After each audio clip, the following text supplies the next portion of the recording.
All right, so trip to Honduras. That's our first subject. And in the studio with me right now are three young ladies, all lovely in their appearance. They go to Hanford and Richland High. Alyssa Jensen, and we also have Courtney Newstead, and we have Gabby Salinas. And I hope I said everybody's name right. Did I? Yes. You have to speak though. You have to talk because just nodding your head doesn't show up on the radio. And they are from Hillspring Church. I also have with us in the studio Tanya Callis, and Callis, did I say that right? Callis.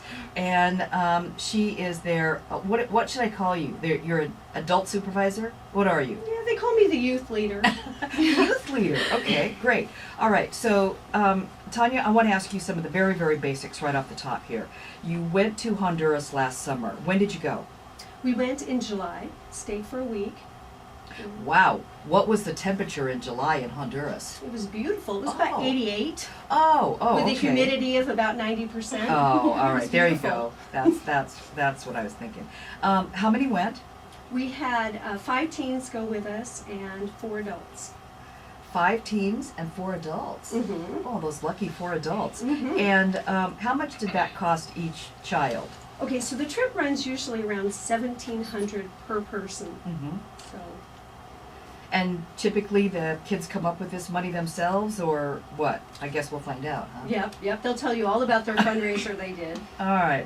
So, Alyssa, let me ask you this. How did your family decide to let you go? Was that an easy decision for them? Did you go to them and ask them, can I go, or did they suggest it to you? My parents actually really wanted me to go. They influenced me a lot, and I didn't want to go at all at first.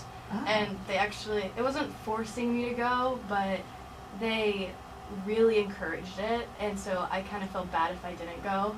And everyone made me feel bad if I'd missed the experience. And so once I was there, though, I knew that it was the right choice, and I never regretted it, and I hope to be back there someday.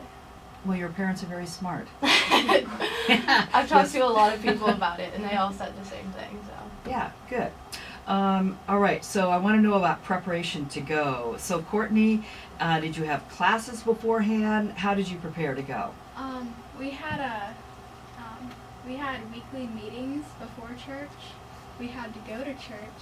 We had to go to youth group after church. Mm-hmm. Then we had to do youth group on Wednesday nights, and then we had to do a fundraiser, the hoedown, and we had to get up in front of like a couple hundred people and sell a service. We had to do like 40 hours of volunteer work, and then we had to do this ropes course thing to practice team building, and we had to call businesses to ask for money. Wow, okay, so there was quite a bit of work that went on before you even stepped on the plane. So, Gabby, what did you do while you were there? I mean, exactly what were you doing? Basically, we were there to lay down a foundation for a water tank, I believe, and it's supposed to be like a water cleaning filtration system because their water is definitely not suitable to be drinking, and that's what they've been drinking, that's all they know, So you were there to do some hard labor, as it were? Yes, yeah. How do the people live there? I'm asking you, Gabby. How do they live? The people that you saw, that you were right there, and you were in a city, a village, a town, what was it called? Well, they live in a village in the mountains, in like some valleys, and it's kind of a jungle, and they're very poor, so their water isn't clean, their streets are all dirt, they have animals, but they're very proud of what they do have. So their houses, though they're small, are very clean, and they're always cooking, cleaning, they always have something to be doing, and not only the adults are cooking and cleaning, the kids are as soon as they get home from school, so it's a very family-oriented village. Okay, so I want to go back over there to Alyssa. Tell me more about what you did while you were there. Yeah, a lot of it was, we worked like in the mornings right when we got up, but the biggest part was building relationships with them, because that was the that's what changed both of our lives. It wasn't the work, it was the relationships, and we'll both always remember each other from that. Who are you talking about? I'm talking about the Hondurans and the Americans. Like, Uh-huh. there was a huge language barrier, so it was actually really easy to get to know them, which you guys probably think that's crazy, but oh my gosh, when I left, I felt like I knew them my whole life, Mhm. and that's really what we were trying to do when we were there. What were the ages of the people that you were hanging out with? They were all ages. There wasn't that many teens. There was quite a few. And then there was a lot of younger kids, which we played with a lot, and then there was older kids too, and adults that we played soccer with them, and we just did a lot of activities together, which was a lot of bonding. Mm-hmm. So you were learning about them. Well, whenever people go to any foreign country, you always want to know what were they eating? What were you eating? Courtney, what kind of food did you have? They had very basic food. They always had weird goat cheese, which never tasted good. You know, it's a delicacy. Well, let me interject. Some people pay a lot of money for goat cheese. Let me interject because we stayed in the village with the people. So we lived in the village for 4 or 5 days with them. We had to bring in a private cook. We could not eat what they were eating because our systems couldn't handle it. Oh, I see. So we Okay. had a private cook cooking authentic Honduran food, but it was safe for us to eat. Uh-huh. So what did the village people, what did the people in the community eat? Yeah, they ate mostly just beans and tortillas, and that was basically it. Mhm. They had chickens, so they most likely had eggs, but they were just always eating beans, tortillas. All right. So what did you eat? You had somebody come in and cooking you Honduran food. Yeah. Did you like it? Yeah, I did, actually. They ate a lot of sour cream, but it was different. We ate spaghetti because they love spaghetti. Oh. Yeah, and it was different, but we had snacks all over, just American snacks. We ate a lot, actually. Okay. Gabby, what do the kids your age think about in Honduras? What are they thinking about compared to what you think about?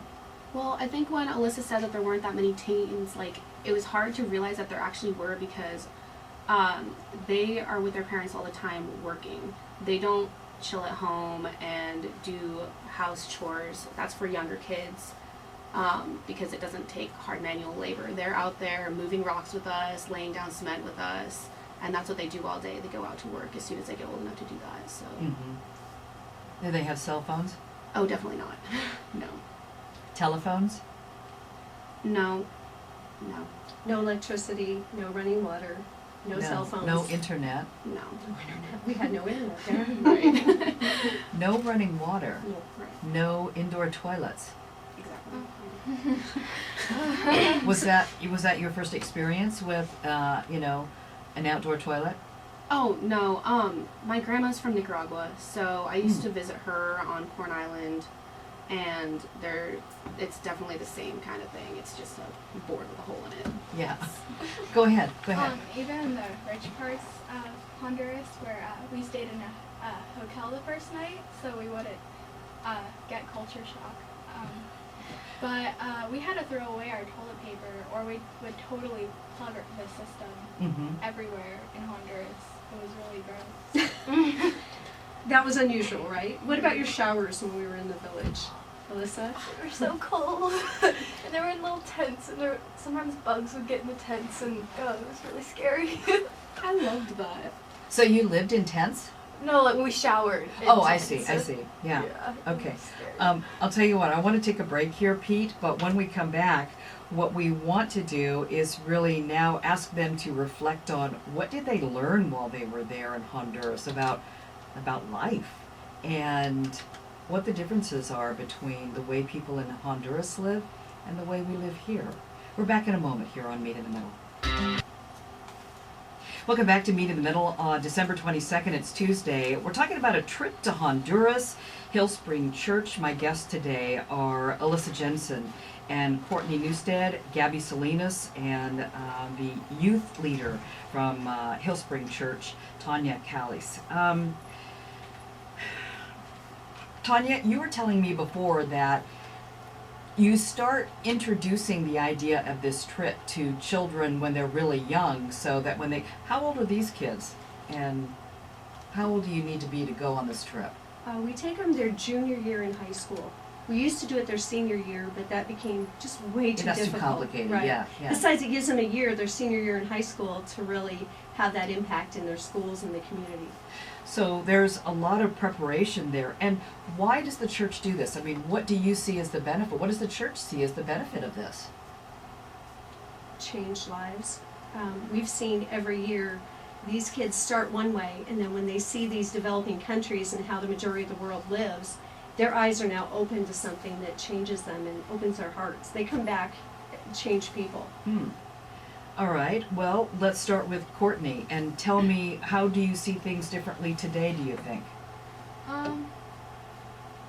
Well, just preparing and going out into the community. I didn't really go anywhere the year before. I didn't really do anything. Just kind of stuck in my house. But after this, I'm more involved in the community. I do this after-school matters program with children who are more in the developmental programs from their government, and that's amazing. And then I do just the Sunday school, and I realized that I want to help the community, be a teacher, or like an elementary teacher, or be a life skills teacher, or Okay, so it's kind of forming what you want to do as an adult, and it makes you more outward. What about you, Gabby? I think you start to realize how easy it is to touch people's lives, and like how easy it is to make an impact, because the people in the village, it's a huge deal for us to go down there, and that's something that they'll be talking about the rest of the year. And the other thing is you realize how much you have in common with them. Like, you know, they're just people. Once it comes down to it, like, you don't have your phone, you don't have internet, you don't have running water, you're just people together in a village, and everyone kind of has the same concerns, but like, it's just survival, and it's just getting along with people, it's just the community. So everyone has a story. That was a big theme of our trip, I think, like getting to know people, getting to know people's stories, and what makes them who they are. How do you think this trip has changed you? Or do you feel like you're doing anything differently than you were before? Well, with the focus on getting to know people and like what makes them who they are, that's definitely something you can apply anywhere in your life. And just like Courtney, I came back and I wanted to be a bigger part, like, of the church community, and now I went on a camp trip with middle schoolers and elementary schoolers, and I've just started going to church on my own without my family a lot more frequently, because they just don't go as often as I do. And I volunteered to do the nativity, so that's cool. Alyssa, you are, in a sense, you were like ambassadors for the United States. What do you mean by ambassadors? Well, here you were going to a foreign country, and you were identified as Americans. Did you feel any sense of obligation about that? I just felt that, like, I just wanted to get to know these people so well. That's the only thing that I was thinking. Just, I want to know these people and understand them and see how, like, their community, how different they are from how we are as Americans. So you didn't want to go. I did not want to go. Yeah. You went, and you came back. You're happy that you went. Yeah, I remember I was sitting next to Tanya in the truck on the way down the mountain, and the only thing that I was telling her was like, I need to go back, and I want to go back. I want to go back to this village. And she was saying, all the villages are amazing, like, you know, but I was like, no, I want to go back to this one. And then she actually brought up Doctors with Borders. I don't know if you, or Without Borders. And that's what I want to do. I want to go back there with my medical degree and help them. Wow, okay. So it does have significant impact on people's lives. Courtney, did you want to add to that? Oh yeah, about that ambassadors of Yes. the United States. Mm-hmm.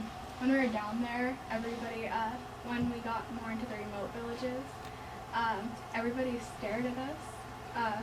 It got to be really kind of strange, because, I mean, if it was in the United States, you would think of it kind of, I don't know. more stalkerish. They like stared at you because I mean they don't see white people often.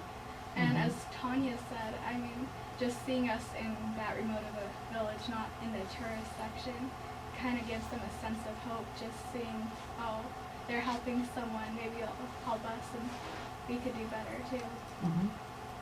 Okay, also while we were down there, we ran into another church, and I remember they were talking about how they were down there to encourage, what exactly did they say, do you remember? They were down there to encourage people helping the villages or something, but they were on more of a vacation, and they were staying at the hotel, and I'm sure they went and visited some people, but they didn't stay in the village with them, and I think that was a big deal for our church to go in there and stay with the people and go into their houses and really get to know them and be living on the same level as them, because we did not hold ourselves on a higher level.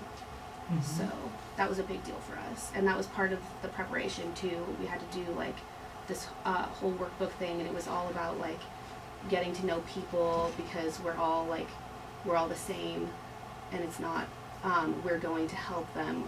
They helped us more than we helped them. Definitely. Oh, what an interesting way to look at it, that's for sure. So did you learn any Spanish before you went, or who in your group could speak Spanish? Anybody? Go ahead. Our usually we have a translator. I mean, we did have a translator, but Mhm.